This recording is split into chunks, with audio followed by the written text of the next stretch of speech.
Hi guys I am मोहित ते मैं आज लैके आ रहा डाइस चैप्टर दा बेसिक। ਆਪਾਂ ਬਚਪਨ 'ਚ ਤਾਂ ਬਹੁਤ ਖੇਡਿਆ ਡਾਈਸ ਨਾਲ ਲੂਡੋ, ਜਿਹਨੂੰ ਆਪਾਂ ਲੂਡੋ 'ਚ ਯੂਜ਼ ਕਰਦੇ ਸੀ। ਆਜੋ ਅੱਜ ਦੇਖਦੇ ਹਾਂ ਕਿ ਐਗਜ਼ਾਮ ਦੇ ਪੁਆਇੰਟ ਆਫ ਵਿਊ ਉਹਦੇ ਰਿਲੇਟਡ ਕਿਹੜੇ ਜਿਹੇ ਕੁਐਸਚਨ ਆਉਂਦੇ ਤੇ ਆਪਣੀ ਅਪਰੋਚ ਕੀ ਹੋਊਗੀ ਉਹਨੂੰ ਸੋਲਵ ਕਰਨ ਦੀ। ਸਭ ਤੋਂ ਪਹਿਲਾਂ ਆਪਾਂ ਡਾਈਸ ਦੇਖਦੇ ਹਾਂ। ਅੱਜ ਮੇਰੇ ਕੋਲ ਡਾਈਸ ਤਾਂ ਹੈ ਨਹੀਂ, ਬਟ ਉਹਦੇ ਨਾਲ ਦਾ ਕੋਈ ਬਾਕਸ ਲੈ ਕੇ ਆਇਆ ਮੈਂ, ਤੇ ਇਸ ਬਾਕਸ ਦੇ ਉੱਪਰ ਦੇਖਦੇ ਹਾਂ ਆਪਾਂ ਕਿ ਡਾਈਸ ਦੇ ਤਰ੍ਹਾਂ ਹੀ ਨੰਬਰ ਲਿਖੇ ਹੋਏ ਆ। ਤੇ ਹੁਣ ਆਪਾਂ ਡਾਈਸ ਦੇ ਫੇਸਿਸ ਨੂੰ ਸਮਝਣਾ ਹੈ ਆਖਿਰਕਾਰ ਇਹ ਕਿਵੇਂ ਕਿਵੇਂ ਆਪਾਂ ਕੁਐਸਚਨ ਦੇ ਅੰਦਰ ਯੂਜ਼ ਕਰ ਸਕਦੇ ਹਾਂ। ਤਾਂ ਆ ਦੇਖੋ, ਆ ਸਭ ਤੋਂ ਉੱਪਰ ਵਾਲਾ ਪਾਰਟ ਹੈ ਤਾਂ ਇਹਨੂੰ ਆਪਾਂ ਡਾਈਸ ਦਾ ਅਪ ਪਾਰਟ ਕਵਾਂਗੇ। ਆ ਨੀਚੇ ਵਾਲਾ ਪਾਰਟ ਹੈ ਤਾਂ ਇਹਨੂੰ ਕਵਾਂਗੇ ਡਾਊਨ। ਕਲੀਅਰ ਹੈ। ਹੁਣ ਇਧਰੋਂ ਕੀ ਹੈ ਆਪਣਾ, ਇਹ ਕੀ ਹੈਗਾ, ਦੇਖੋ ਆ ਰਾਈਟ ਸਾਈਡ ਹੈ ਨਾ ਮੇਰੀ, ਤਾਂ ਰਾਈਟ ਹੋ ਗਿਆ ਤੇ ਆ ਕੀ ਹੋਗੀ ਲੈਫਟ। ਹੁਣ ਦੇਖੋ ਆ ਪਾਰਟ ਕੀ ਹੈਗਾ ਡਾਈਸ ਦਾ ਤੁਹਾਡੇ ਸਾਹਮਣੇ ਹੈ, ਤਾਂ ਇਸ ਲਈ ਇਹਨੂੰ ਆਪਾਂ ਕਵਾਂਗੇ ਫਰੰਟ ਪਾਰਟ, ਤੇ ਆ ਜੋ ਪਿੱਛੇ ਵਾਲਾ ਪਾਰਟ ਹੈ ਇਹ ਹੋਏਗਾ ਆਪਣਾ बैक पार्ट। जिवें आ फ्रंट हो गया, आ बैक हो गया। क्लीयर है। आ अपना फ्रंट ते बैक पार्ट हो गया। हुण डाइस दे ए फेसिस दा नाम लिखण तो की मतलब है, क्योंकि क्वेश्चन दे अंदर आएगा कि आपां नूं ओपोजिट फेस पता करने होंगे। हुण ओपोजिट दा मतलब की हुंदा है, जिवें कि हुण आ अपर पार्ट है ना डाइस दा, ते इहदे विपरीत ओपोजिट पार्ट किहड़ा है नीचे वाला, तां इहनूं कहांगे आपां डाउन। ਤਾਂ ਅਪ ਦਾ ਆਪੋਜ਼ਿਟ ਕੀ ਹੋ ਗਿਆ ਡਾਊਨ। ਤਾਂ ਮੈਂ ਇੱਥੇ ਆਪੋਜ਼ਿਟ ਪਾਰਟ ਲਿਖ ਰਿਹਾ। ਅਪ ਦਾ ਆਪੋਜ਼ਿਟ ਕੀ ਹੋ ਗਿਆ ਆਪਣੇ ਕੋਲ ਡਾਊਨ। ਤਾਂ ਹੁਣ ਆ ਫਰੰਟ ਆ, ਫਰੰਟ ਦਾ ਆਪੋਜ਼ਿਟ ਕੀ ਹੁੰਦਾ ਬੈਕ, ਤਾਂ ਫਰੰਟ ਦਾ ਆਪੋਜ਼ਿਟ ਕੀ ਹੋ ਗਿਆ ਬੈਕ। ਓਕੇ, ਤਾਂ ਫਰੰਟ ਦਾ ਆਪੋਜ਼ਿਟ ਕੀ ਆ ਗਿਆ ਬੈਕ। ਤੇ ਹੁਣ ਲੈਫਟ ਦਾ ਆਪੋਜ਼ਿਟ ਤਾਂ ਰਾਈਟ ਹੀ ਹੁੰਦਾ, ਇਹ ਤਾਂ ਸਾਰਿਆਂ ਨੂੰ ਹੀ ਪਤਾ ਹੈ। ਤਾਂ ਲੈਫਟ ਦਾ ਆਪੋਜ਼ਿਟ ਕੀ ਆ ਗਿਆ ਰਾਈਟ। क्लीयर है। ਹੁਣ ਦੇਖੋ ਇਹ ਕੀ ਹੈ ਆਪਣੇ ਆਪੋਜ਼ਿਟ ਪਾਰਟਸ ਆ ਗਏ ਡਾਈਸ ਦੇ। ਹੁਣ ਦੇਖੋ ਇਹ ਤੋਂ ਆਪੋਜ਼ਿਟ ਪਾਰਟ ਕਲੀਅਰ ਕਰਨਾ ਬਹੁਤ ਜ਼ਰੂਰੀ ਸੀ, ਕਿਉਂਕਿ ਕੁਐਸਚਨ ਆਪੋਜ਼ਿਟ ਪਾਰਟ ਤੋਂ ਹੀ ਆਏਗਾ। ਹੁਣ ਅੱਗੇ ਚੱਲਦੇ ਹਾਂ, ਮੂਵ ਕਰਦੇ ਹਾਂ ਡਾਈਸ ਨੂੰ। ਆਪਾਂ ਦੇਖੀਏ ਡਾਈਸ ਦੇ ਬੇਸਿਕ ਆਖਿਰਕਾਰ ਹੈਗੇ ਕੀ ਹੈ। ਤਾਂ ਦੇਖੋ ਡਾਈਸ ਬੇਸਿਕਲੀ ਤੇ ਜੋ ਆਪਾਂ ਸਟਾਰਟਿੰਗ 'ਚ ਅੱਜ ਬੇਸਿਕ ਕਰਾਂਗੇ ਉਹਨੂੰ ਆਪਾਂ ਤਿੰਨ ਹਿੱਸਿਆਂ 'ਚ ਡਿਵਾਈਡ ਕਰਾਂਗੇ। ਤਾਂ ਪਹਿਲਾ टाइप लिख लो, टाइप नंबर 1। क्लीयर है। ਹੁਣ क्वेश्चन किस अकॉर्डिंग आएगा ਤੇ ਆਪਣੀ ਅਪਰੋਚ ਕੀ ਹੋਊਗੀ ਉਸ ਦੇਖਦੇ ਆ। ਮੰਨ ਲਓ ਆਪਣੇ ਕੋਲ ਕੋਈ ਡਾਈਸ ਹੈ। ਸਭ ਤੋਂ ਪਹਿਲਾਂ ਆ ਦੇਖੋ ਡਾਈਸ ਦੇਖਣ ਲਈ, ਅਗਰ ਮੈਂ ਤੁਹਾਨੂੰ ਇਸ ਫੇਸ ਤੋਂ ਡਾਈਸ ਦੇਖਣ ਲਈ ਕਹਾਂ ਤਾਂ ਤੁਹਾਨੂੰ ਸਿਰਫ ਇੱਕ ਹੀ ਪਾਰਟ ਦਿਖੇਗਾ ਜੋ ਕਿ ਸਾਹਮਣੇ ਹੈ। बट डाइस ਨੂੰ ਆਪਾਂ ਇੱਕ ਫੇਸ ਤੋਂ ਹੋਰ ਇੱਕ ਸਾਈਡ ਤੋਂ ਹੋਰ ਦੇਖ ਸਕਦੇ ਆ। ਇਸ ਸਾਈਡ ਤੋਂ ਦੇਖੋ, ਇਸ ਸਾਈਡ ਤੋਂ ਜਦੋਂ ਆਪਾਂ ਦੇਖਾਂਗੇ ਆਪਾਂ ਨੂੰ ਡਾਈਸ ਦੀ ਤਿੰਨ ਸਾਈਡ ਨਜ਼ਰ ਆਊਗੀ। ਇੱਕ ਆ 6 ਨੰਬਰ ਵਾਲੀ, ਇੱਕ ਆ ਫਰੰਟ ਵਾਲੀ, ਤੇ ਇੱਕ ਜੇ ਮੈਂ ਥੋੜਾ ਜਿਹਾ ਨੀਵਾ ਡਾਈਸ ਕਰਦਾ ਤੇ ਉੱਪਰ ਵਾਲਾ ਫੇਸ ਵੀ ਆਪਾਂ ਨੂੰ ਨਜ਼ਰ ਆਏਗਾ। ਤਾਂ ਆਪਾਂ ਇੱਕ ਡਾਈਸ ਤੇ ਮੈਕਸਿਮਮ 3 ਫੇਸ ਦੇਖ ਸਕਦੇ ਆ। ਤਾਂ ਇੱਕ ਡਾਈਸ ਤੇ ਮੈਕਸਿਮਮ ਕਿੰਨੇ ਫੇਸ ਸ਼ੋ ਹੁੰਦੇ ਆ? 3 face show at one time। ਤਾਂ 3 ਫੇਸ ਇੱਕ ਟਾਈਮ ਤੇ ਸ਼ੋ ਹੁੰਦੇ ਆ ਬੇਸਿਕਲੀ। ਕਲੀਅਰ ਹੈ। ਹੁਣ ਇੱਕ ਗੱਲ ਮੈਨੂੰ ਧਿਆਨ ਦੇਣ ਵਾਲੀ ਹੈਗੀ ਹੈ ਮੇਰੇ ਦੁਆਰਾ ਕਿ ਅਗਰ ਆਪਾਂ ਮੰਨ ਕੇ ਚੱਲੀਏ 1 ਦਾ ਆਪੋਜ਼ਿਟ ਕੀ ਲਿਖਿਆ ਹੋਇਆ ਤੇ 5 ਲਿਖਿਆ ਹੋਇਆ ਮੈਂ। ਓਕੇ, 1 ਦਾ ਆਪੋਜ਼ਿਟ 5 ਹੈਗਾ ਆਪਣੇ ਕੋਲ, ਤੇ 2 ਦਾ ਆਪੋਜ਼ਿਟ ਕੀ ਹੈਗਾ 4। ਅਗਰ ਮੈਂ ਕਹਾਂ ਮੰਨ ਕੇ ਚੱਲੋ ਤੁਸੀਂ 2 ਨੂੰ ਦੇਖ ਰਹੇ ਹੋ, 2 ਦਾ ਆਪੋਜ਼ਿਟ ਆ ਹੁਣ ਫਰੰਟ ਬਣ ਗਿਆ, 2 ਦਾ ਆਪੋਜ਼ਿਟ ਕੀ ਹੈ ਬੈਕ, ਜਿਸ ਤੇ ਕੀ ਲਿਖਿਆ ਹੋਇਆ ਨੰਬਰ 4। ਜੇ 2 ਦਾ ਆਪੋਜ਼ਿਟ ਪੁੱਛਾਂ ਕਿ ਤੁਸੀਂ ਦੇਖ ਲੋਗੇ, ਨਹੀਂ ਦੇਖ ਸਕਦੇ ਨਾ। ਤਾਂ ਆਪਾਂ ਨੂੰ ਇੱਕ ਗੱਲ ਹੋਰ ਧਿਆਨ ਦੇਣ ਵਾਲੀ ਹੈ ਕਿ ਅਗਰ ਆਪਾਂ ਨੂੰ ਪੁੱਛ ਲੇ ਕਿ ਕੋਈ ਡਾਈਸ ਤੇ ਨੰਬਰ ਲਿਖੇ ਹੋਏ ਆ ਕੋਈ ਵੀ, ਓਕੇ, ਤਾਂ ਕਦੇ ਵੀ ਆਪੋਜ਼ਿਟ ਫੇਸ ਵਾਲੇ ਨੰਬਰ ਇਕੱਠੇ ਨਹੀਂ ਸ਼ੋ ਹੋ ਸਕਦੇ ਡਾਈਸ ਦੇ ਉੱਪਰ। ਆ ਦੇਖੋ 2 ਦਾ ਆਪੋਜ਼ਿਟ 4 ਹੈ। ਮੰਨ ਕੇ ਚੱਲੋ ਤੁਸੀਂ ਇੱਥੋਂ ਦੇਖ ਰਹੇ ਹੋ ਡਾਈਸ ਨੂੰ। ਓਕੇ, ਤੁਹਾਨੂੰ ਕਿਹੜੇ ਕਿਹੜੇ ਨੰਬਰ ਨਜ਼ਰ ਆ ਰਹੇ? ਇੱਕ 1 ਆ ਰਿਹਾ, ਇੱਕ 2 ਆ ਰਿਹਾ ਜੋ ਉੱਪਰ ਲਿਖਿਆ ਹੋਇਆ, ਇੱਕ ਕਿਹੜਾ ਆ ਰਿਹਾ ਸਾਈਡ ਵਾਲਾ 6। ਓਕੇ, ਇਹ 3 ਫੇਸ ਨਜ਼ਰ ਆ ਰਹੇ ਇੱਕ ਟਾਈਮ ਤੇ। ਕਿ 2 ਦਾ ਆਪੋਜ਼ਿਟ 4 ਤੁਹਾਨੂੰ ਨਜ਼ਰ ਆਏਗਾ? ਨਹੀਂ ਆਏਗਾ, ਕਿਉਂਕਿ ਉਹ ਨੀਚੇ ਆ ਗਿਆ ਨਾ, ਕਦੇ ਵੀ ਨਹੀਂ ਆਏਗਾ। 1 ਦਾ ਆਪੋਜ਼ਿਟ 5, ਇਹ ਤਾਂ ਤੁਹਾਨੂੰ ਕਦੇ ਵੀ ਨਹੀਂ ਦਿਖੇਗਾ ਕਿਉਂਕਿ 1 ਸਾਹਮਣੇ ਹੈ ਤੇ 5 ਕੀ ਹੈ ਬੈਕ 'ਚ ਹੈ, ਤੇ ਇਹ ਤਾਂ ਕਦੇ ਵੀ ਨਹੀਂ ਦਿਖੇਗਾ। ਹੁਣ 6 ਇੱਧਰ ਹੈ। ਜੇ ਤੁਸੀਂ ਇਸ ਸਾਈਡ ਤੋਂ ਦੇਖ ਰਹੇ ਹੋ, ਇਸ ਸਾਈਡ ਤੋਂ ਫੇਸ ਦੇਖ ਰਹੇ ਹੋ, ਤਾਂ 6 ਦਾ ਆਪੋਜ਼ਿਟ ਕੀ ਹੈ ਆਪਣੇ ਕੋਲ 3 ਹੈ, ਤਾਂ ਉਹ ਵੀ ਤੁਹਾਨੂੰ ਨਹੀਂ ਦਿਖੇਗਾ। ਕਹਿਣ ਦਾ ਭਾਵ ਇਹ ਹੈ ਕਿ ਅਗਰ ਡਾਈਸ ਦਿੱਤਾ ਹੋਇਆ ਹੈ, ਗਿਵਨ ਹੈ, ਡਾਈਸ ਨੂੰ ਐਗਜ਼ਾਮ ਦੇ ਅੰਦਰ ਕੁਝ ਇਸ ਤਰ੍ਹਾਂ ਸ਼ੋ ਕਰਨਗੇ ਤੇ ਉਹਦੇ ਉੱਪਰ ਨੰਬਰ ਲਿਖੇ ਹੋਣਗੇ 1 6 5। ਤੇ ਜੋ ਵੀ ਨੰਬਰ ਇਸ ਡਾਈਸ ਦੇ ਉੱਪਰ ਲਿਖੇ ਹੋਏ ਆ ਉਹ ਕਦੇ ਵੀ ਕੀ ਨਹੀਂ ਹੋਣਗੇ, ਆਪੋਜ਼ਿਟ ਨਹੀਂ ਹੋਣਗੇ। कि 1 ਦਾ ਆਪੋਜ਼ਿਟ ਕਦੇ 6 ਨਹੀਂ ਆ ਸਕਦਾ, 6 ਦਾ ਆਪੋਜ਼ਿਟ 5 ਨਹੀਂ ਆ ਸਕਦਾ, 5 ਦਾ ਆਪੋਜ਼ਿਟ 1 ਵੀ ਨਹੀਂ ਆ ਸਕਦਾ। ਤਿੰਨੋਂ ਕਦੇ ਵੀ ਆਪਸ 'ਚ ਆਪੋਜ਼ਿਟ ਨਹੀਂ ਹੋਣਗੇ। ਇਹ ਗੱਲ ਧਿਆਨ ਦੇਣ ਵਾਲੀ ਹੈ। पहली गल की सी कि एक डाइस से सब तो ज्यादा किन्ने फेस देख सकते हैं, सिर्फ 3 फेस देख सकते हैं। सैकंड गल ये बाहर निकल के आई कि जो डाइस के ऊपर नंबर लिखे होंगे हैं, number at a given dice never become opposite. Okay, जो भी गिवन डाइस है उसके नंबर कदे भी एक दूसरे के ऑपोजिट नहीं होंगे, क्योंकि हुणे ही मैं तुहानू दस के हटिया कि जदों तुसी कोई एक नंबर देख रहे हो तो उसका ओपोजिट नंबर वाला कदे भी तुसी देख नहीं सकते। फॉर एग्जाम्पल ऐ देख लो, हुण तुसी मेरा फेस देख रहे हो कि तुसी मेरे बैक साइड देख सकोगे नहीं। जे हुण मैं ऐ खड़ा हो जा, आ देखो मेरा राइट फेस देख रहे हो कि तुसी मेरा लेफ्ट फेस देख सकोगे, कदे भी नहीं। तो इसका मतलब कि अगर डाइस दिता होया है ते उनके कोई नंबर लिखे है तो उनके नंबरां दा ओपोजिट फेस आपां कदे भी नहीं देख सकते। ते जो भी नंबर लिखे होंगे वो कदे भी ओपोजिट नहीं होंगे। मेन गल यही है। यह समझ आ गया तो सारा डाइस चैप्टर ही क्लीयर है।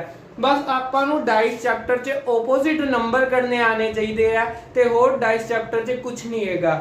आ जाओ आपां टाइप 1 वाल चलते हैं। मन के चलो 2 डाइस दिते होंगे, एग्जाम के पॉइंट ऑफ व्यू की आएगा क्वेश्चन। देखो 2 डाइस दिते हैं 2 3 4 1 6 3। क्लियर है? टाइप 1 का क्वेश्चन है। पूछ लेगा भी ओपोजिट टू 4 दसो की है, 4 का ओपोजिट की है। तो हम देखो इस क्वेश्चन को सोल्व करने की अप्रोच की होगी। सब तो पहला मैं दोनों डाइस को देखूंगा ते दोनों डाइस के ऊपर देखूंगा कि केड़े नंबर सेम है। हम देखो जे मैं देखा कि 3 नंबर दोनों के सेम है, क्लियर है, होर कोई नंबर सेम नहीं है, सिर्फ 3 नंबर दोनों के सेम है। हुण मैनू ये पता होना चाहिए कि आखिरकार क्लॉक किवें घूमती है। क्लॉक देखो, अगर मैं क्लॉक बनावा 12 3 6 ते 9 तो 12 तो 3 वाली साइड घूमती है ना, 12 1 2 3। तो इस डायरेक्शन में मैं की कहना क्लॉक वाइज। इस डायरेक्शन का नाम की पै गया क्लॉक वाइज। तो हुण देखो जेड़ा नंबर सेम है उस दे ऊपर ला दो राउंड। 3 सेम है ना, 3 दे ऊपर लाता आपां राउंड। फिर किवें घुमा देना है क्लॉक वाइज। हुण डाइस अगर तुहानू clock wise anti clock wise नहीं पता लगता तो डाइस दे ऊपर लिख लो 12 3 6 9। हुण घड़ी किवें घूमदी है 3 तो 6 वाली साइड, 3 तो 6 वाली साइड। तो क्लॉक वाइज डायरेक्शन की हुई 3 तो 6 वाली साइड तक घुमा दो। क्लियर है? आ डाइस नंबर 1 किवें किवें नंबर आ रहे 3 तो स्टार्ट करना, जो नंबर कॉमन है उत्थों ही स्टार्ट करना है। 3 जिवें जिवें नंबर आ रहे लिख दे चलो 6 1। हुण सेकंड डाइस चक्को, हुण इत्थे भी 3 ही है ना, 3 तो ही स्टार्ट करना है ते क्लॉकवाइज घुमा देना है। क्लियर है? जे क्लॉकवाइज नहीं समझ आ रहा तो देख लो 3 तो 6 वाली साइड ही क्लॉकवाइज बनता। घड़ी एवं चलती है, 3 तो बाद 4 आता, 4 तो बाद 5, 5 तो बाद 6। क्लियर है? ऐही चलती है घड़ी। तो आ डायरेक्शन की होगी अपनी क्लॉकवाइज। तो हम देखो जिवें डाइस 2 दे नंबर आ रहे हैं स्टार्ट कितों करना, जो नंबर कॉमन है उवें उवें लिख दो बस। क्लियर है? हुण ओपोजिट कितना पूछा 4 का, तो जो नंबर 4 दे सामने होएगा वो की होएगा ओपोजिट। का आंसर आ गया अपना 6। जे पूछ ले 2 का ओपोजिट, 2 दे सामने की है 1, तो आंसर आ गया 1। जे पूछ ले 3 का ओपोजिट, हुण तो दिक्कत होगी भी 3 दे सामने तो 3 ही है, पर 3 का ओपोजिट 3 आ नहीं सकता। फिर आपां की करांगे, एक 3 नूं रब करांगे ते इस जगह ते वो नंबर लिखांगे जो पूरे डाइस दे ऊपर नहीं हैगे। दोनों डाइस नूं मिला के चेक करांगे ते जेड़ा नंबर दोनों डाइस ते कॉमन नहीं हैगा वही नंबर आपां इत्थे लिखांगे। देखो दोनों डाइस दे मिला के केड़ा नंबर डाइस वाला नहीं हैगा 5, तो 3 दे सामने लिखांगे 5। तो हुण 3 दा ऑपोजिट की आ गया 5। जे 3 दा ऑपोजिट पूछ ले 5, 5 दा ऑपोजिट पूछ ले 3। तो ये सी अपनी टाइप 1। हुण चलते हैं आज टाइप 2 के ऊपर। तो टाइप 2 किस तरह का सवाल है आज वो देखते हैं। ਤੇ ਟਾਈਪ 2 ਦੇ ਅੰਦਰ ਦੇਖਾਂਗੇ ਕਿ ਹੁਣ ਆਪਾਂ ਨੂੰ ਡਾਈਸ ਦੇ ਉੱਪਰ ਕਿੰਨੇ ਨੰਬਰ ਸੇਮ ਹੋਣਗੇ 2 ਤੇ ਆਪਾਂ ਨੂੰ ਪੁੱਛੇਗਾ ਕਿ ਇਹਦਾ ਆਪੋਜ਼ਿਟ ਕੀ ਹੈ ਜਿਵੇਂ 2 3 4 2 3 1 ਕਲੀਅਰ ਹੈ। ਹੁਣ ਦੇਖੋ ਪੁੱਛ ਲੇਗਾ ਵੀ ਆਪੋਜ਼ਿਟ ਟੂ ਆਪੋਜ਼ਿਟ ਨੰਬਰ ਦੱਸਣਾ ਕਿੰਦਾ ਕਿਸੇ ਦਾ ਵੀ ਪੁੱਛ ਲਓ ਬਈ 4 ਦਾ ਆਪੋਜ਼ਿਟ ਦੱਸਣਾ ओके 4 ਦਾ ਕੀ ਦੱਸਣਾ ਆਪਾਂ ਆਪੋਜ਼ਿਟ ਨੰਬਰ ਦੱਸਣਾ ਤਾਂ ਹੁਣ ਬੇਸਿਕ ਦੇਖੋ ਕੀ ਹੈ ਟ੍ਰਿਕ ਕੀ ਹੈ ਆਪਣੀ। ਹੁਣ ਸਭ ਤੋਂ ਪਹਿਲਾਂ ਆਪਾਂ ਡਾਈਸ ਨੂੰ ਆਬਜ਼ਰਵ ਕਰਨਾ ਡਾਈਸ ਨੂੰ ਦੇਖਣਾ ਹੈ। ਦੋ ਡਾਈਸ ਦਿੱਤੇ ਦੋਨਾਂ ਡਾਈਸ ਨੂੰ ਮੈਂ ਆਬਜ਼ਰਵ ਕੀਤਾ ਤੇ ਮੈਨੂੰ ਦੇਖਣ ਨੂੰ ਮਿਲਿਆ ਕਿ ਇਹ ਨੰਬਰ ਕੀ ਹੈ ਦੋਨਾਂ ਡਾਈਸ 'ਚ ਸੇਮ ਹੈ ਤਾਂ ਮੈਂ ਸਮਝ ਗਿਆ ਵੀ ਮੇਰੇ ਟਾਈਪ 2 ਦਾ ਸਵਾਲ ਹੈ ਜਿੰਦੇ 'ਚ ਡਾਈਸ ਦੇ ਅੰਦਰ ਦੋ ਨੰਬਰ ਸੇਮ ਹੋਣ। ਤਾਂ ਹੁਣ ਮੈਂ ਕੀ ਕਰੂੰਗਾ ਜੋ ਨੰਬਰ ਸੇਮ ਹੈ ਉਹਨਾਂ ਨੂੰ ਕਰ ਦੂੰਗਾ ਕੱਟ ਕਲੀਅਰ ਹੈ। ਤਾਂ ਜੋ ਰਹਿ ਗਏ ਉਹ ਆਪਸ 'ਚ ਆਪੋਜ਼ਿਟ ਤਾਂ 4 ਦਾ ਆਪੋਜ਼ਿਟ ਕੀ ਹੋ ਗਿਆ 1 ਤਾਂ ਹੁਣ 4 ਦਾ ਆਪੋਜ਼ਿਟ ਕੀ ਹੋ ਗਿਆ 1 ਹੋ ਗਿਆ। ਤਾਂ ਇਸ ਕੇਸ 'ਚ ਜ਼ਿਆਦਾਤਰ ਆਹੀ ਜੋ ਬਚੇ ਹੋਏ ਨੰਬਰ ਹੁੰਦੇ ਆ ਡਿਫਰੈਂਟ ਨੰਬਰ ਹੁੰਦੇ ਆ ਉਹਨਾਂ ਦਾ ਹੀ ਆਪੋਜ਼ਿਟ ਪੁੱਛਦਾ ਐਗਜ਼ਾਮੀਨਰ। ਤਾਂ 4 ਦਾ ਆਪੋਜ਼ਿਟ ਕੀ ਹੋ ਗਿਆ 1 ਕਲੀਅਰ ਹੈ। ਹੁਣ ਆਜੋ टाइप 3 ਤੇ अपना डाइस ਦਾ छोटा ਜਿਹਾ बेसिक कंप्लीट हो जाएगा ਤੇ ਹੁਣ ਦੇਖੋ टाइप 3 ਦਾ ਕੀ ਸਵਾਲ ਹੈ ਆਜੋ। ਹੁਣ टाइप 3 ਚ ਕੀ ਕਹਿ ਦੇਗਾ ਇੱਕ ਨਵਾਂ ਵਰਡ ਐਡ ਕਰ ਦੇਗਾ डाइस 2 ਦੇ ਦੇਗਾ ਤੇ ਹੁਣ ਲਿਖਿਆ ਹੋਏਗਾ when ਹੁਣ ਕੋਈ ਵੀ ਨੰਬਰ डाइस ਦੇ ਉੱਪਰ ਸੇਮ ਨਹੀਂ ਹੋਏਗਾ no number is same। देखो टाइप 1 की सी जदों एक नंबर सेम होवे टाइप 2 की सी जदों दो नंबर सेम होन डाइस दे ऊपर टाइप 3 की सी जदों कोई भी नंबर सेम नहीं है डाइस दा। तो हुन देखो डाइस किस तरह है आ देखो कोई भी डाइस दे ऊपर नंबर नहीं है बट आपां नूं एक हिंट देगा एग्जामिनर कि जो डाइस है वो अपने की है स्टैंडर्ड डाइस जो डाइस है वो की अपने स्टैंडर्ड डाइस।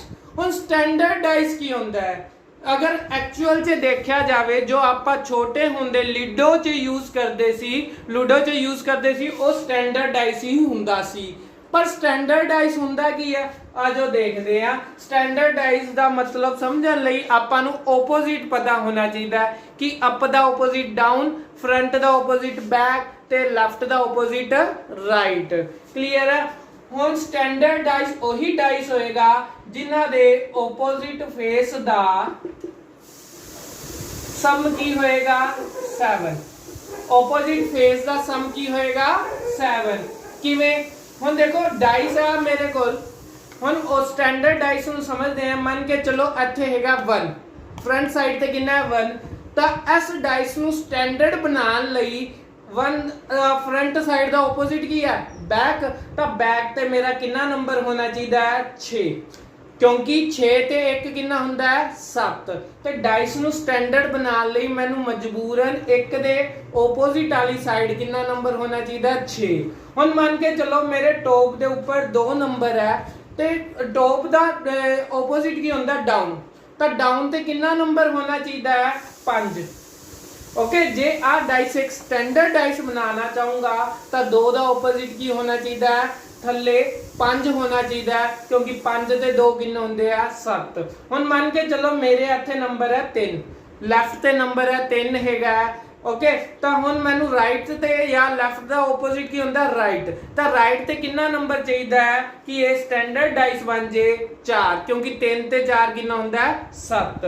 ਹੁਣ ਮੈਨੂੰ ਲੱਗਦਾ ਤੁਹਾਨੂੰ ਇਹ ਸਟੈਂਡਰਡ ਡਾਈਸ ਦੀ ਕੰਡੀਸ਼ਨ ਸਮਝ ਆ ਗਈ ਹੋਏਗੀ कि opposite फेज ਦਾ ਸਮ ਕਿੰਨਾ ਹੋਣਾ ਚਾਹੀਦਾ ਹੈ 7 ਹੋਣਾ ਚਾਹੀਦਾ ਹੈ। ਫॉर एग्जांपल कि मेरे अप वाले फेज ਤੇ ਕਿੰਨਾ ਹੈ ਨੰਬਰ 2 ਤਾਂ ਡਾਊਨ ਵਾਲੇ ਨੰਬਰ ਤੇ ਕਿੰਨਾ ਹੋਏਗਾ ਡਾਊਨ ਵਾਲੇ ਫੇज ਤੇ ਨੰਬਰ ਹੋਏਗਾ 5 ਕਿਉਂਕਿ 5 2 ਤੇ 5 ਕਿੰਨਾ ਹੁੰਦਾ ਹੈ 7। ਜੇ ਮੇਰੇ ਫਰੰਟ ਵਾਲੇ ਫੇज ਤੇ ਨੰਬਰ ਹੈ 6 ਤਾਂ ਮੇਰੇ ਬੈਕ ਵਾਲੇ ਸਾਈਡ ਤੇ ਨੰਬਰ ਹੋਏਗਾ 1 ਕਿਉਂਕਿ 6 ਤੇ 1 ਕਿੰਨਾ ਹੁੰਦਾ ਹੈ 7 ਹੁੰਦਾ ਹੈ। ਹੁਣ ਦੇਖੋ ਜੇ ਮੇਰੇ ਲੈਫਟ ਵਾਲੇ ਦੇ ਨੰਬਰ ਹੈਗਾ 4 ਤੇ ਰਾਈਟ ਵਾਲੇ ਦੇ ਨੰਬਰ ਕਿੰਨਾ ਹੋਏਗਾ ਕਿਉਂਕਿ ਲੈਫਟ ਦਾ ਆਪੋਜ਼ਿਟ ਕੀ ਹੁੰਦਾ ਰਾਈਟ ਹੁੰਦਾ ਹੈ ਤੇ ਲੈਫਟ ਤੇ ਰਾਈਟ ਦਾ ਸਮ ਕਿੰਨਾ ਆਣਾ ਚਾਹੀਦਾ 7 ਆਣਾ ਚਾਹੀਦਾ 4 3 ਕਿੰਨਾ ਹੋ ਗਿਆ 7 ਹੋ ਗਿਆ ਕਲੀਅਰ ਹੈ। तो आज हुण आपां इस सवाल नूं करदे हां कि आपां नूं दित्ता होया सी कि स्टैंडर्ड डाइस ਕੀ ਹੁੰਦਾ ਸਟੈਂਡਰਡ ਡਾਈਸ ਦਿੱਤਾ ਹੋਇਆ ਸੀ ਕੁਐਸਚਨ 'ਚ। ਤਾਂ ਹੁਣ ਮੈਨੂੰ ਪਤਾ ਵੀ ਜਦੋਂ ਡਾਈਸ ਦੇ ਉੱਪਰ ਕੋਈ ਨੰਬਰ ਵੀ ਨਹੀਂ ਸੇਮ ਤੇ ਕੁਐਸਚਨ 'ਚ ਇੱਕ ਕੁछ पॉइंट देता कि डाइस जो दिते हुए है वो की एक स्टैंडर्ड डाइस है ते अगे क्वेश्चन पूछ लिया ऑपोजिट ऑफ 2 ऑपोजिट ऑफ 2। तो मैं की करूंगा मैनू पता भी आ डाइस की है स्टैंडर्ड डाइस है तो 2 दे ऑपोजिट वही नंबर आएगा जो 2 दे नाल ऐड होके 7 बनता होएगा तो 2 दा ऑपोजिट की हो गया 5 हो गया। ते जे अगर 6 दा ऑपोजिट पूछ ले तो 1 3 ਦਾ ਆਪੋजिट ਪੁੱਛ लेता 4 क्योंकि यही जो पेयर ਹੈਗੇ ਆ 7 ਬਣਾਉਂਦੇ ਨੇ। ਕਲੀਅਰ ਹੈ। ਤਾਂ ਆ ਕਿਹੜੇ ਕੇਸ ਚ ਕਰਨਾ ਹੈ ਜਦੋਂ ਕੁਐਸਚਨ ਚ ਗਿਵਨ ਹੋਵੇ ਡਾਈਸ ਕੀ ਹੈ ਇੱਕ ਸਟੈਂਡਰਡ ਡਾਈਸ ਹੈ। ਕਲੀਅਰ ਹੈ। ਹੋਪ ਸੋ ਸਾਰਿਆਂ ਨੂੰ ਇਹ ਬੇਸਿਕ ਡਾਈਸ ਸਮਝ ਆ ਗਿਆ ਹੋਵੇਗਾ। ਆਪਾਂ